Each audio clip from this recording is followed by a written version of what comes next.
सबसे पहले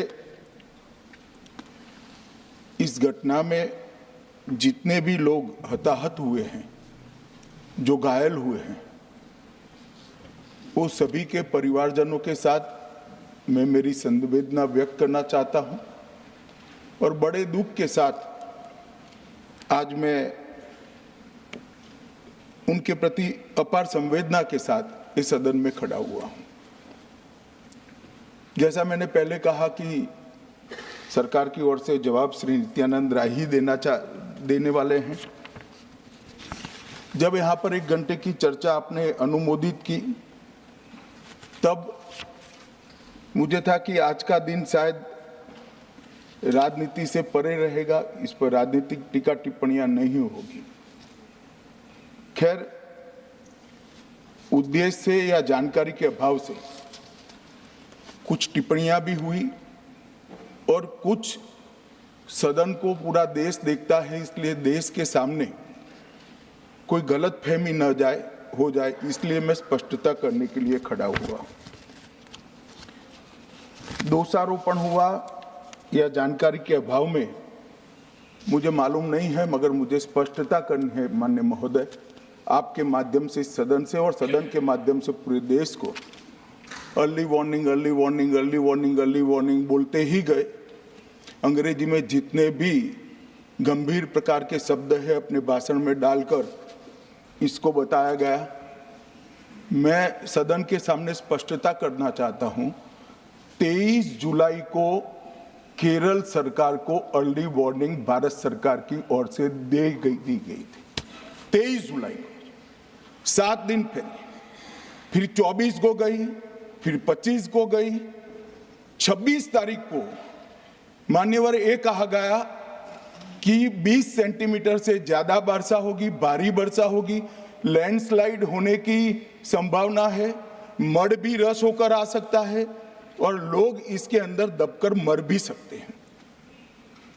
मैं कुछ कहना नहीं चाहता था मान्यवर, मगर भारत सरकार की अर्ली वार्निंग सिस्टम पर सवाल किए गए, इसलिए मैं कहता हूं please listen us, please listen अस, मत चिल्लाइए, प्लीज रीड इट।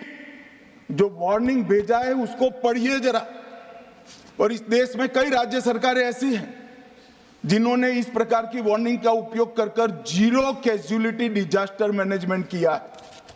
मैं ओडिशा राज्य सरकार के लिए भी, उस वक्त हमारी नहीं थी, नवीन बाबू की थी, हमने 7 दिन पहले साइक्लोन का अलर्ट भेजा, सिर्फ एक व्यक्ति मारा गया, वो भी गलती से मारा गया। गुजरात सरकार को हमने साइक्लोन का अलर्ट 3 दिन पहले भेजा, एक पशु भी नहीं मरा साहब। मगर मैं बड़ी विनम्रता के साथ कहना चाहता हूं कि आप जो घिसे पिटे शब्द यहां लेकर आए हैं और डिमांड ही करते जा रहे हैं, अर्ली वार्निंग सिस्टम है। भारत सरकार ने 14 के बाद अर्ली वार्निंग सिस्टम के लिए 2000 करोड़ रुपया खर्च किया है और इसको साझा किया जाता है मान्यवर।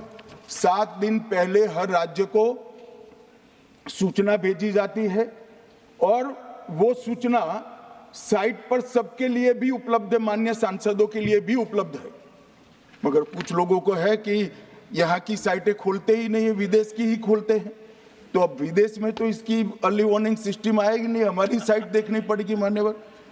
मान्यवर, वर्षा, 1 मिनट आप सुनो भाई, मैंने ध्यान से आपको सुना है, सुनिए जरा। नो डोंट प्लीज, इस तरह से नहीं चलेगा, ये सदन है।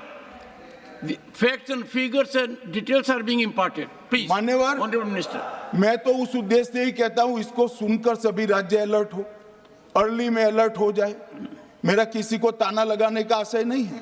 वर्षा के लिए अर्ली वार्निंग सिस्टम है, हीट वेव के लिए है, तूफान के लिए है, चक्रवात के लिए है, यहां तक बिजली के लिए भी अर्ली वार्निंग सिस्टम है, जो 10 मिनट पहले बिजली अक्षांश रेखांक के साथ कहां गिरेगी वो सीधा कलेक्टर को इन्फॉर्म करती, मगर इसका कोई जिक्र नहीं कर रहा है। मैं तो मानता हूं जानकारी का अभाव होगा, जानकारी का अभाव है तो भी ठीक नहीं है, और राजनीति है मान्यवर तो बहुत दुखद है। मान्यवर, कई सारे राज्यों ने इसका उपयोग भी किया है और परिणाम भी आए। और इस अर्ली वार्निंग सिस्टम के तहत मैं आज सदन को बताना चाहता हूं, 23 तारीख को ही मेरे ही अनुमोदन से 9 एनडीआरएफ की टीमें केरल के लिए रवाना हो गई थी कि वहां लैंडस्लाइड आ सकता है। भारत सरकार ने 9 एनडीआरएफ की टीमें विमान से वहां भेजी। मैं पूछ सकता हूं मान्यवर, इतना मुझे पूछते हैं सारे लोग, केरल सरकार ने क्या किया? अनधिकृत लोग रह रहे थे, नहीं रह रहे थे, मगर वल्नरेबल सिचुएशन तो थी। इनको शिफ्ट किया गया क्या? क्यों नहीं किया गया? कौन रोकता था? और शिफ्ट किया तो मरे कैसे? शिफ्ट पहले नहीं किया गया है, बाद में किया गया है। जितना बोलोगे उतना नुकसान होगा। मैं बोलना नहीं चाहता, परंतु जब आप आरोपात्मक तरीके से बात करते, मैं शांति से यहां बैठकर सुनने ही आया। मान्यवर, मैं आज आपके माध्यम से कहना चाहता हूं कि early warning system Narendra Modi ji 2014 में प्रधानमंत्री बने, 2016 से ये प्रोजेक्ट चालू हुआ और 23 तक दुनिया की सबसे आधुनिक अर्ली वार्निंग सिस्टम कहीं पर है तो भारत में। और इसका 7 दिन पहले इसका अनुमान देने वाले 4 ही देश है, उसमें से एक भारत है। मगर उसको पढ़ना पड़ता है, डिमांड करने से कुछ नहीं होता।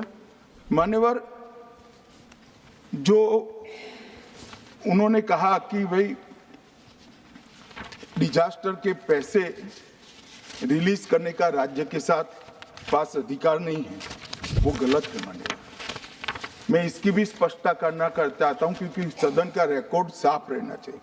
एसडीआरएफ में 10% राशि कोई भी राज्य अपने हिसाब से, अपनी गाइडलाइन से इश्यू कर सकता है और 100% राशि भारत सरकार की जो गाइडलाइन इश्यू हुई है, गाइडलाइन इश्यू के किसी भी परमिशन की भारत सरकार की जरूरत नहीं है, गाइडलाइन को सिर्फ फॉलो करना है।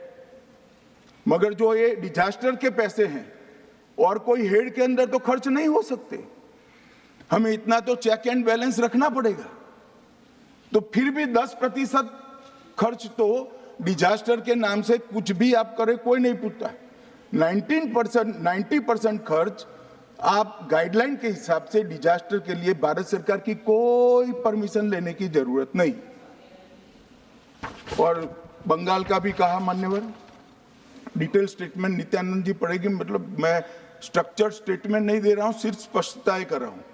मान्यवर, बंगाल का भी कहा, हमने 6,244 करोड़ रुपया 14 से 24 तक बंगाल के अप्रूव किए हैं और जिस प्रकार से इनके खर्च का हिसाब आता है इस हिसाब से रिलीज होते हैं।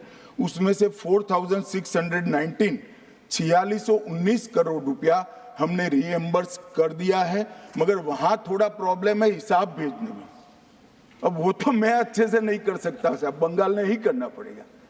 अकाउंट देना पड़ता है तो सरकार है, कोई पॉलिटिकल पार्टी नहीं है ना। सरकार के कुछ रूल्स होते हैं, रेगुलेशन होते हैं, अकाउंटिंग सिस्टम होती है, एजी का ऑडिट होता है। हम किसी को नहीं मानेंगे तो थोड़ी तकलीफ आएगी, मगर धीरे धीरे आदत पड़ रही है, इंप्रूवमेंट आया है। इसीलिए 6244 में से 4619 करोड़ रुपया इनका रिलीज हो चुका है।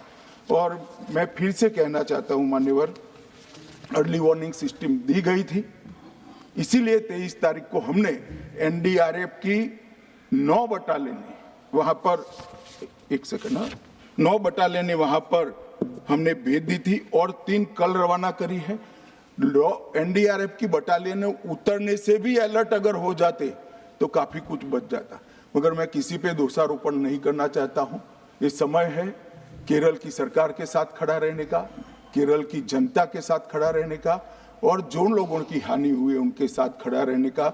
मैं सदन को विश्वास दिलाना चाहता हूं, irrespective of party politics, Narendra Modi सरकार केरल की जनता और केरल की सरकार दोनों के साथ चट्टान की तरह खड़ी रहेगी, किसी को संशय रखने की जरूरत नहीं। Honorable Minister of State in the Ministry of Home Affairs, Shri